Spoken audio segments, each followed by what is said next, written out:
प्यारे छात्र छात्राओं, भौतिक विज्ञान का जो क्वेश्चन पेपर आपका 7 तारीख को होना, उसके लिए महत्वपूर्ण प्रश्नों का एक सीरीज बना रहा हूँ। आप इन सबको अच्छी तरह से याद कर लें ताकि आपका क्वेश्चन पेपर ठीक ठाक हो जाए।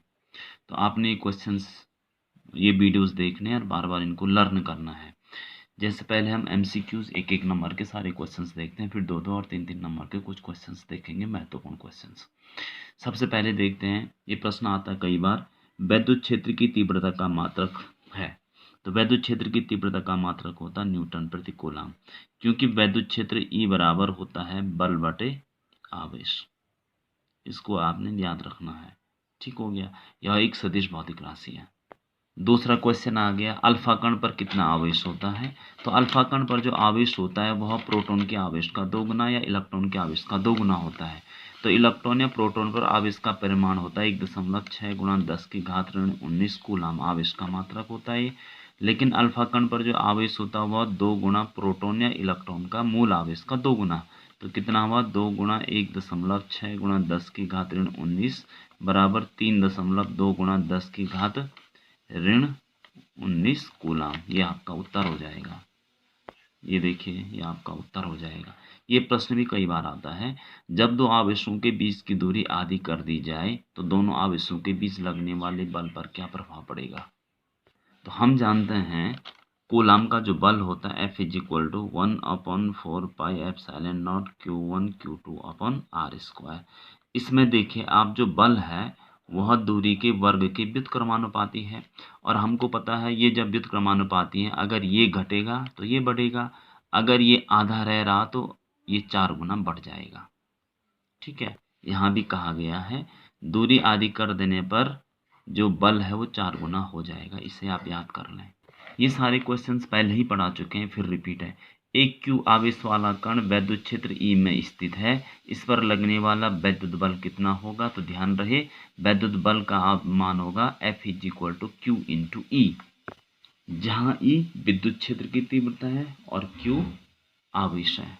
इसी के आगे दूसरा क्वेश्चन है, एक वैद्युत क्षेत्र में रखे धनावेश पर बल किस दिशा में लगेगा, ऋण आवेश पर किस दिशा में लगेगा। ये महत्वपूर्ण है, ध्यान रखना। धनावेश पर बल स्रोत की दिशा में तथा ऋण आवेश पर क्षेत्र की विपरीत दिशा में लगेगा। मतलब अगर ये विद्युत क्षेत्र की दिशा है तो धन आवेश इसी दिशा में जाएगा, और जो ऋण आवेश है ये ठीक इसके विपरीत दिशा में जाएगा। ध्यान रखना।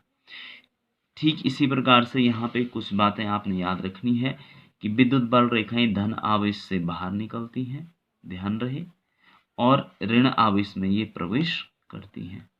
ये भी आपने ध्यान रखना है। यहाँ पे एक न्यूमेरिकल है, अल्फा कण पर 5 गुणा 10 की घात 4 न्यूटन प्रति कूलम। ये विद्युत क्षेत्र है कि विद्युत क्षेत्र के रखा है, विद्युत क्षेत्र में रखा है। ये अल्फा कण रखा विद्युत क्षेत्र में इतनी तीव्रता के, इस पर लगने वाले बल कितना होगा। तो अभी हमने पढ़ा विद्युत क्षेत्र में किसी आवेश पर लगने वाले बल का सूत्र है F = Q × E, जहाँ Q क्या है, अल्फा कण पर आवेश होगा और E विद्युत क्षेत्र की तीव्रता होगी। तो यहाँ पे देखिए अल्फा कण पर आवेश, ध्यान रहे, ये याद रखना आपने, यहाँ दे नहीं रखा लेकिन याद रखना, अल्फा कण पर आवेश मूल आवेश का 2 गुना होता है। 2 गुणा 1.6 गुणा 10 की घात ऋण 19 कूलम। ये आ गया इतना। तो वैद्युत क्षेत्र की तीव्रता ये प्रश्न में दे रखी है, इन दोनों को आपस में गुणा करके जो उत्तर आएगा वो बल आ जाएगा। ये आपने याद रखना है।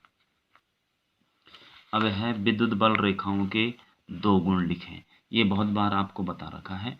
विद्युत बल रेखाएं क्या होती हैं, ये याद रख लेना। आपको कॉपी में लिखा रखा, आप देख लेना। जैसे विद्युत बल रेखाएं कभी एक दूसरे को नहीं काट सकती हैं। विद्युत बल रेखाएं अभी आपको बताए धन आवेश से बाहर निकलती हैं, ऋण आवेश में प्रवेश करती हैं। ठीक है ना। विद्युत बल रेखाएं सतत होती हैं। ठीक है ना, इनको आप याद कर लें। अगर विद्युत बल रेखाएं दूर दूर हैं तो क्षीण विद्युत क्षेत्र होता है, अगर पास पास हैं तो स्ट्रॉन्ग विद्युत क्षेत्र होता है। विद्युत बल रेखा के किसी बिंदु पर खींची गई स्पर्श रेखा उस बिंदु पर विद्युत क्षेत्र की तीव्रता को प्रदर्शित करती, ये आपने याद रखना है। एक क्वेश्चन ये है, विद्युत क्षेत्र रेखाओं से आप क्या समझते हैं। स्पष्ट कीजिए कि दो विद्युत बल रेखाएं या क्षेत्र रेखाएं कभी भी एक दूसरे को का प्रतिच्छेदन क्यों नहीं करती हैं। तो देखिए, विद्युत रेखा जो विद्युत क्षेत्र रेखा है, विद्युत क्षेत्र में खींची गई वह काल्पनिक निष्कोण वक्र होते हैं ये, ठीक है ना, जिस पर एक स्वतंत्र धन परीक्षण आवेश विद्युत क्षेत्र में गति करता है। ये याद आपने रखना है ये, ठीक है ना। अर्थात मतलब जैसे कोई चुम्बक है, इसके पास हम जब किसी चुम्बकीय सुई को रखते हैं तो चुम्बकीय सुई जिस दिशा में चलती है वही दिशा विद्युत क्षेत्र की दिशा, चुम्बकीय क्षेत्र की दिशा होती है। इसी प्रकार से माना कोई विद्युत आवेश का स्रोत है, इसके पास जब परीक्षण आवेश को हम गति कराते हैं तो परीक्षण आवेश का जो मार्ग होता है वही क्या होगा, विद्युत बल रेखा होती है, विद्युत बल रेखा होती है, याद रखना आपने। अभी प्रतिच्छेद नहीं करती, बार बार बता रखा है, प्रतिच्छेद करेंगी अगर विद्युत बल रेखाएं प्रतिच्छेद करेंगे, एक विद्युत बल रेखा ये है, एक ही है, ये प्रतिच्छेद करेंगे तो स्पर्श रेखा यहाँ पे भी होगी, स्पर्श रेखा यहाँ पे भी होगी, तो एक ही बिंदु पर विद्युत क्षेत्र की दो दिशाएं हो जाएंगी, जो कि संभव नहीं है, इसलिए ये विद्युत बल रेखाएं एक दूसरे को कभी प्रतिच्छेद नहीं करती हैं। वैद्युत द्विध्रुव आघूर्ण को परिभाषित कीजिए, इसका मात्रक और दिशा बताइए। ये बार बार एक क्वेश्चन समझा रखा है। वैद्युत द्विध्रुव के किसी एक आवेश, देखो किसी वैद्युत द्विध्रुव के एक आवेश के परिमाण तथा दोनों आवेशों के बीच की दूरी के गुणनफल को वैद्युत द्विध्रुव आघूर्ण कहते हैं। यानी वैद्युत द्विध्रुव आघूर्ण इस प्रकार से होगा, एक सिरे पे इसका प्लस माइनस क्यू आवेश होगा तो दूसरे पे प्लस होगा, और इनके बीच की दूरी अगर 12 है तो इनमें से कोई एक आवेश ले लेंगे, उसका परिमाण ले लेंगे और इन दोनों के बीच की दूरी को ले लेंगे, दोनों का गुणा करेंगे तो वही क्या मिलेगा, वैद्युत द्विध्रुव आघूर्ण मिलेगा। ध्यान रखना, इसका मात्रक होता है आवेश का कूलम मीटर।